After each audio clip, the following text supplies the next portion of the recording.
cutting things. We were doing everything we possibly could to use our reserves that we've never had in the history of Parkersburg before. Luckily we had it. Wasn't my intended use, but luckily we had it. But when St. Joe announced that it would be sold and would become not for profit and not be on the tax rules anymore, that's something we just simply don't have the money to overcome without seriously slashing services to the point we can get none. And then, you know, I asked the department heads of police, fire, and public works a couple of weeks ago. I said, I want you to go through the budget and cut out $1 million. Because I knew what was coming, they didn't. I knew several days ahead of the announcement that St. Joe was leaving, so I had them do that. I had them go through that exercise, and they looked at every possible thing, and what they found was 10 policemen, 10 firemen, about 12 people in public works, all the police overtime, all the fire overtime. And we can't operate that way. I've had comments that, you know, why don't you quit providing some of the services? Well, the services we provide, some of them, by the way, again, are mandated by law. But we haven't even talked about the stormwater issue really. That's a whole $200 million mandate that is facing the city of Parkersburg in the future. $200 million mandate that is coming down the road. And we haven't even talked about that. But the bottom line is you know, no one wants to start drinking water out of the Iowa River. They certainly don't want 2 firemen showing up before and having a couple fires because their house will burn down.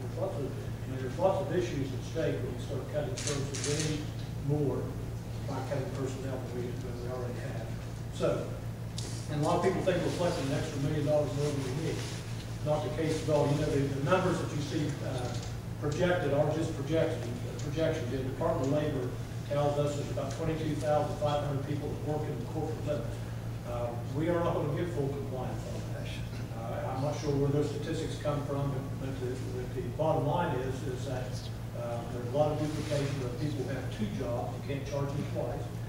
There's all kinds of issues with that number. So a reasonable ballpark would be we'd bring in about $3 million if it were $3 a week, and that's still yet to be decided by City Council. I suspect will change just from the chatter right here.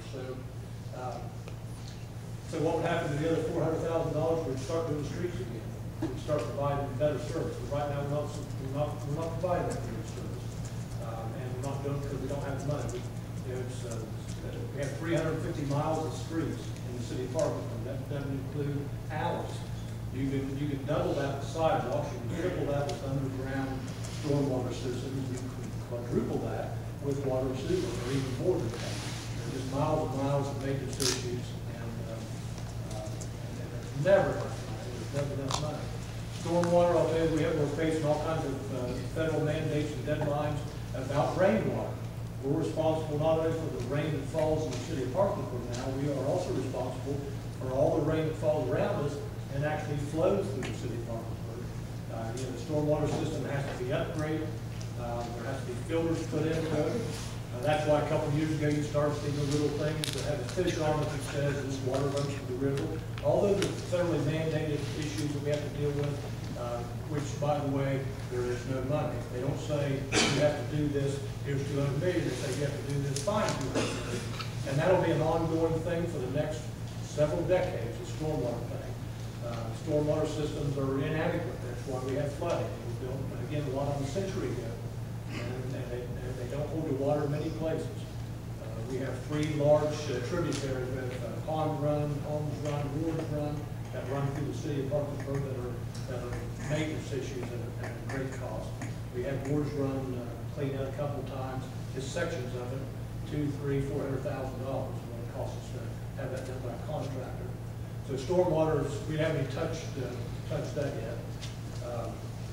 The Army, Fort Warren Army. Why are we doing that? Well, we're not. That's why I've been very, very loud and clear about the city of Parkersburg participation in that. Can only come from, and will only come from, as long as I'm mayor, from economic development. The only way that we can afford to pay for our share of an event center, and I think it's important we have one, I'll tell you why in a minute, is by gleaning income off of new construction. First of all, the construction of the armory, anything we gather from that, and hopefully the construction, not hopefully, but the construction of other places, buildings, businesses that will follow. how do I know they'll follow? Because I've been in contact with them. There are theater chains that say if an armory is put in the right place, they will build. Hotels, if it's put in the right place, we'll build a hotel to supplement that. It's all kinds of things like that. Retail stores, but they will only build if the armory's in the right place. And that's why I've always pressed that it be Fort Warren or any other place in which they can build around it, and the city of Parkersburg can realize the income from construction and pay for its portion of the event center. It's as simple as that. And the armory was never intended to be on the back of the taxpayer. That was put on the ballot 10 or 12 years ago. Soundly defeated, and I have no intentions of taking the city in that direction on the event center again. And that's why I'm sticking with the plan of either economic development itself will pay for it, or it just won't be. Getting back to taxes for just a little bit, you know, I've whined about the fact that we don't get tax money back. I'm going to continue just one more time before we open this up.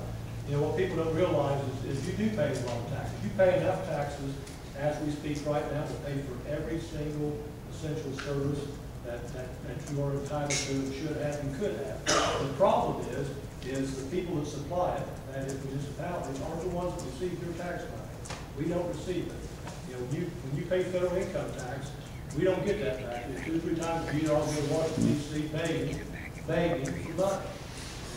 We are a congressional delegation, and they've been kind enough to walk around D.C. and beg on our behalf and get us something from time to time, like Riverfront. But we don't get money back from the federal government for streets or services or stormwater. They tell us what to do, don't get money. Same with the state. You know, you pay a lot of money in business tax. If you have a business, lots of money to the state, lots of money in income tax, and we don't get that back. You know, the governor told me a couple of years ago in a conversation that he had amassed over $1 billion in cash reserve. It's a good thing he did. Regardless of political party, it's a good thing he was able to do that because of the recession. But the fact is, you know, it's unheard of in the state of West Virginia to amass that much money. And the point is that if they have $1 billion in cash reserve, why isn't some of that coming back to the cities? And that's a question for your state senators, and that's a question for your delegates. And we don't get that money back. For every dollar a city resident pays to the county for property tax, only 18 cents of that comes back to the community who actually live there. Actually, in the jurisdiction of the municipality. Only 18 cents to do all the water, sewer, well, not water, sewer, that's paid for by Steve, but the trash and all the other services. So the issue is whether or not you pay enough taxes. We all know that. We all know you pay enough taxes. The issue is legislate the laws in the state of West Virginia are so antiquated. And no one wants to listen to Charles. I've been there, I'll be there again. I'm president of the municipal league, I'll be down there much more than I have been in the past, saying the same thing. No one wants to put money into municipalities, and trust me when I tell you, and even they'll admit that however the cities go, so goes the state. 70% of the population is served by cities in the state of West Virginia. If cities fail, and the biggest cities are the ones that are on the bubble right now. Huntington, Charleston, Wheeling, Parkersburg. If they fail, state fails. And that's where all the business is, that's what the bulk of the business is. So the tax structure is a big issue. A big issue to me is something that I, as one voice, will try to solve, and as a much larger voice, the municipal league is always trying to solve. So we're not to fight that fight. But the money doesn't come in. And that's why cities across the country go to metro government. It's for that exact same reason. There's plenty of tax money being paid by the citizens, but it's not going to the right areas. And if it's all combined and services aren't duplicated, that's why they go to metro government. And that's really a simple, it's a very simple concept until you start selling it locally, and people don't want to hear about metro government. They don't want Wood County to be called Parkersburg.